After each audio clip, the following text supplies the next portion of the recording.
சென்னை கொளத்தூர் தொகுதியில் பயன்படுத்தப்பட்ட மின்னணு வாக்குப்பதிவு இயந்திரங்களை சரிபார்க்கும் பணி 6வது நாளாக சிந்தாதிரிப்பேட்டையில் நடைபெற்று வருகிறது.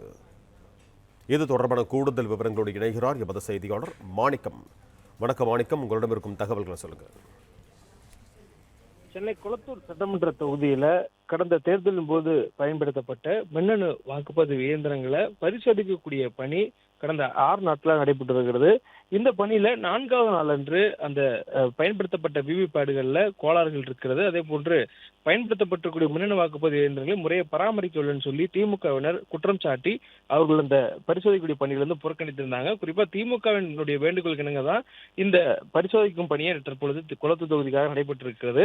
இந்த சூழல்ல திமுகவினர் பங்கேற்காத நிலையிலும் வீடியோ பதிவுகள் மூலமாக அதனை முழுமையாக அதிகாரிகளை செய்து முடித்திருந்தார்கள். இந்த சூழல்ல நேற்றிலிருந்து மீண்டும் திமுகவினர் அந்த பரிசோதிக்கக்கூடிய பணிகளில் ஈடுபட்டிருக்கிறாங்க. இன்று 6வது நாள் நடைபெறக்கூடிய இன்றைய தின பணியிலும் திமுகவினர் அந்த பரிசோதனை பணியில் ஈடுபட்டிருக்கிறாங்க.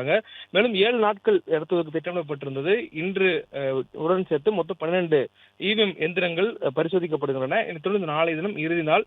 அன்றைய தினம் 2 இவிஎம் மின்னணு வாக்குப்பதிவு இயந்திரங்கள் பரிசோதிக்கப்படும்.